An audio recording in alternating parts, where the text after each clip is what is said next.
to the 5-Year-Old and Me show. I'm Coco Brown, author and lifestyle diva, and I'm delighted to have the amazing Shymeia Lee with me here. Oh, thank Please you. introduce yourself and tell the audience all the things you do, your business, and whatever credentials you want to share. Yeah, my name is Shymeia Lee. Thank you so much for having me too. And that was a beautiful introduction, okay? My name is Shymeia Lee. I am a mortgage loan officer, but most importantly, I am a mom of 3 and a wife to 1.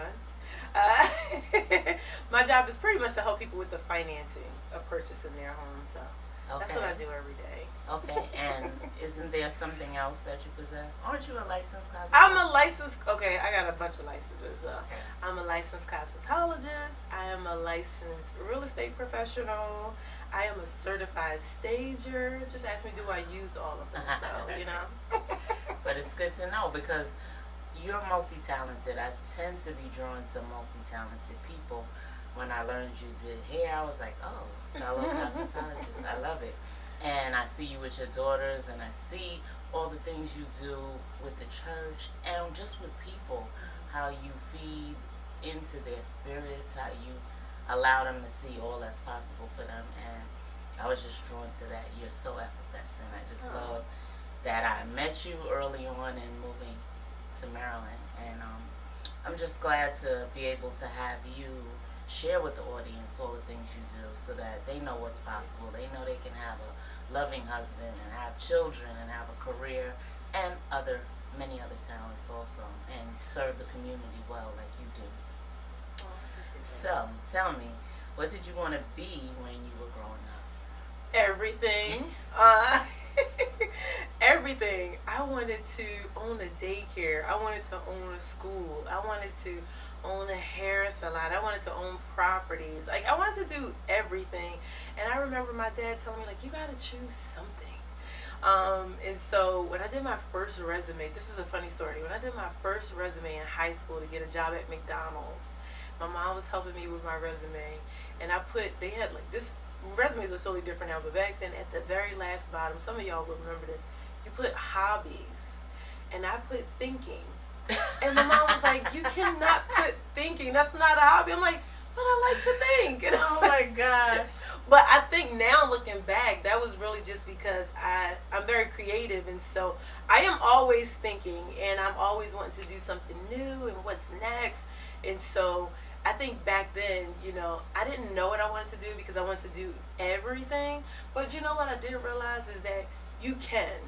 You really can. You don't have to just do one thing. Right. You just heard all the darn certifications I have. But this is good for somebody who's watching this who feels maybe stuck in where you are and just like you can't do anything else or you can't be good at anything else. It's very not true, True. I didn't do everything I wanted to do. I mean, I want to be a ballerina too. Okay. I think there's a weight capacity for that. I don't think I can do that. Beautiful ballerina. You can do it yourself now. You can do it right here. Swirl around. I don't think my toes can handle it. Yeah. Well, see, that's good. So, would you say that at 5 you were thinking of all of those things, or were you just thinking about being a ballerina at 5? I honestly, at 5, I don't know what I was thinking. To be honest with you, right. my grandfather owned a candy store, a penny candy store. Nice. And those were the days. Those were the days. I got the cavities to prove it. So at that time, my mother, my aunts, my uncles, all of us and their children, and everybody has 3 or more children, we all were living at my grandmother's house, a townhome in South Philadelphia. Oh, wow. Okay, you call it a row home, townhome, an attached home. We all lived in that house. But now for my parents, I don't know how that was. But for the kids, that was like the best times of my life. I can think back on those times and bring such good euphoria. Like, it was just amazing. And we ate candy every day. Like, my grandfather would come home with the little brown bag of penny candy. Oh my and he would say, don't eat it till tomorrow. We say, okay, granddad. You're right. In the morning, wrappers everywhere. in the bed, on the floor. We was tearing that candy. Did you brush your teeth? I don't even remember brushing my teeth. Right. Don't judge. But at that time, I just think I was just excited about just being a kid. Yeah. Just excited about having fun, At that time, the world is your oyster when you're 5. And, in your mind, you can do anything. And I just think that's something precious that kids have and that we as adults kind of need to pull back on, because I think sometimes we just get stuck in a rut, with life, True. with bills, with responsibilities, that you stop dreaming. Yeah. And so I think if anything, I would want to go back to that 5-year-old and dream again. Yes. Yes. That's true. That's true. I love that you spent all that time with all the family in one house, because people don't do that nowadays, And I know my daughter would have loved that, being the only child, because your cousins are always there. It's always playtime. So, okay, looking back at your 5-year-old self, you said already you would dream more, right? You're just looking back. And having 3 daughters who are thriving, 3 beautiful daughters, what is something that you would say you enjoyed with them that maybe you didn't do when you were 5? Yeah, I would definitely say traveling and exposing them. When I was 5 years old, my parents the reason we stayed at my grandmother's house is because my parents were saving up money to buy a home. That was a big deal back then. I think their home was like, I think it was $52,000. Wow. Where's that house now? And so they were saving up to buy that home.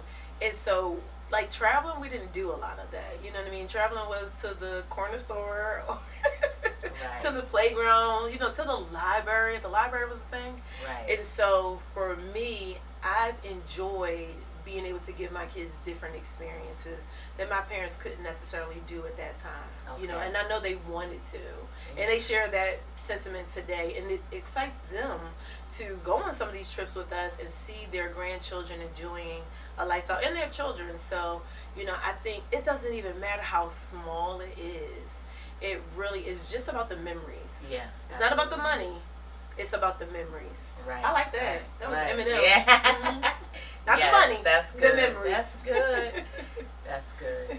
So, thinking about that, now, what traits or characteristics from your 5-year-old self are exhibited today in you? She talks a lot.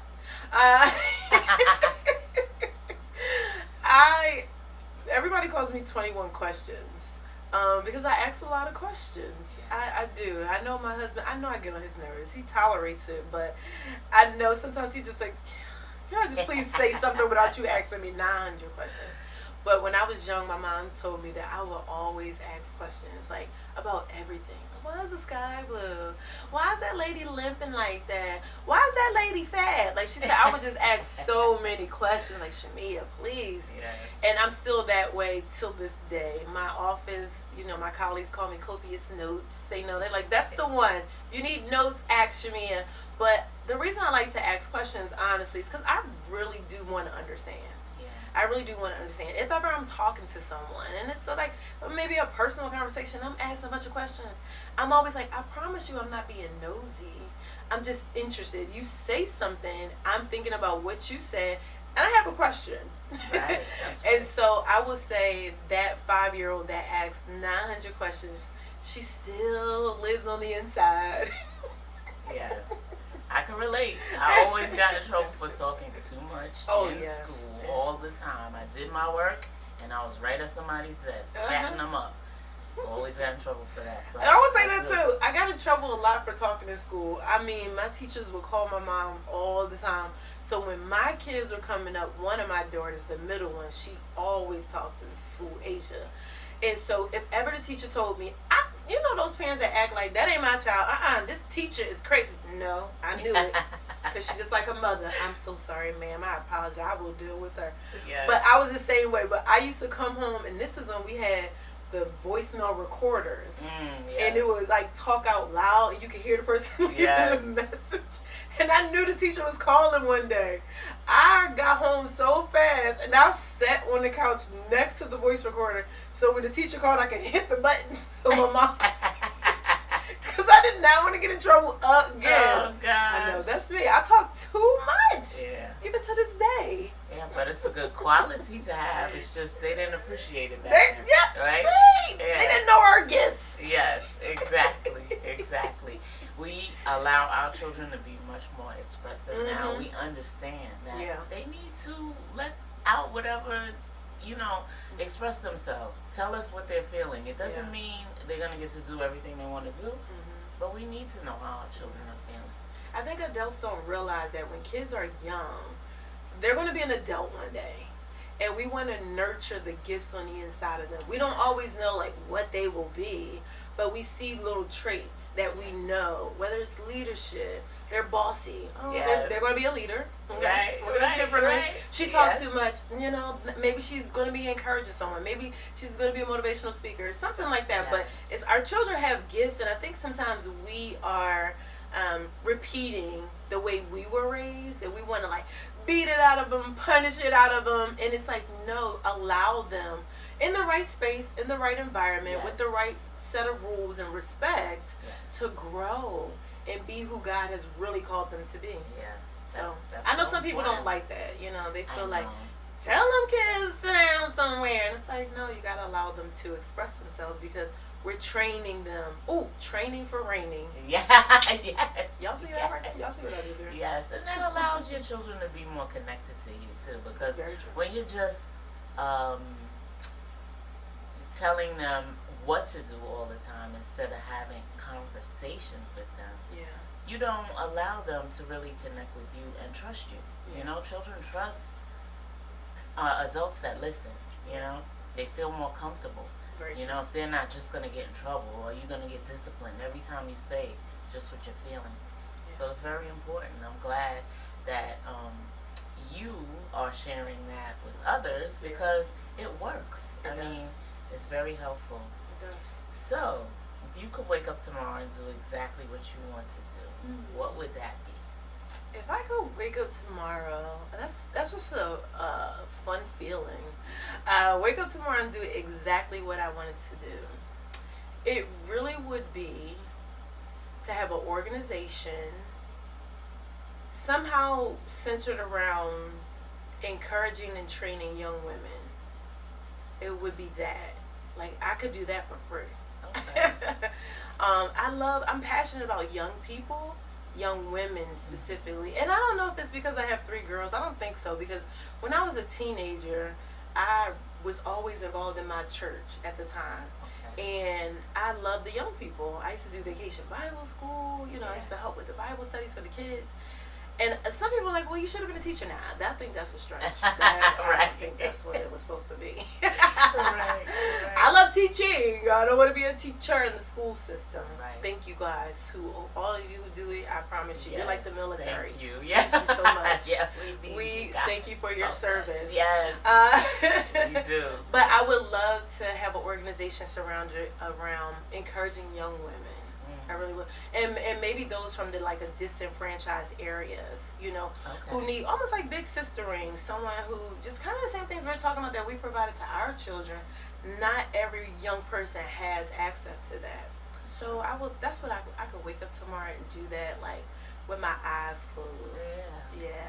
And I won't get that like stress line that I get. So, Mrs. Shymeia Lee, is there anything else you would like to share with the audience? Is there something that just besides, of course, I'm going to have your contact information, your details in the description of this episode. Is there something else you want to share? Is there something you're looking forward to? Just let us know. Yeah, what I do want to share is, I think I just want to encourage everyone who's viewing this, right? You're viewing this for a reason. I don't know if it's the silly jokes that I seem to come up with. I don't even know where they come from. But I don't think that you're here by coincidence, right? So what I would like to share is I just want to encourage those that are viewing this that it's not over yet, right? So if you still have breath in your body, it's not over yet. So I really just want to encourage people to live again, to dream again, and remember that all things are possible, right? If you believe they are. They really are. And all of us, no matter what age demographic you're in and you're viewing this, like, I don't want to be known as a loan officer. Like, I don't want to be known as a realtor. I don't want to be known, for those things. I want to be known as someone who encourages others and sees the bigger picture in people's lives. I don't even know if I'm saying that the right way, but I'm trying to gather my words and what I want to share. But it's more so to encourage you to dream again. Some of us have like these dusty dreams. You need to blow off the dust and get started. Like, just loving like what you're doing. Like, somebody may be like, well, I don't have this to do that. I don't have the right equipment. I don't have this. And you're just starting. Right. And I just love that. Like, I'm really inspired. I promise you, I'm so inspired by this. Because you're just starting. You're not waiting for anybody to give you permission. You're not waiting for the right equipment. You're just starting. And I just want to encourage those that are viewing this to, whatever that may be for you, just get started. Start with whatever you have. And as you go, the resources will come. And then partner with people. Don't be afraid to collaborate. Don't be afraid to partner. Don't be afraid to be the one in the room that doesn't know what everybody else in the room knows. Don't be afraid to be that person. Be that 5-year-old me and ask those questions. Yes. You just have to ask questions. And don't be afraid to not know. It's okay that you don't know, right? But you will know when you start partnering with people, you start collaborating with people, you start networking with others. You'll start to notice that your sphere will grow. And everything you thought you were missing is in that sphere, and everything will be provided to you. So again, I just want to encourage somebody to dream again. Blow off the dust and get started. Yes. So thank you so much for joining me on the 5-Year-Old and Me podcast. I love it.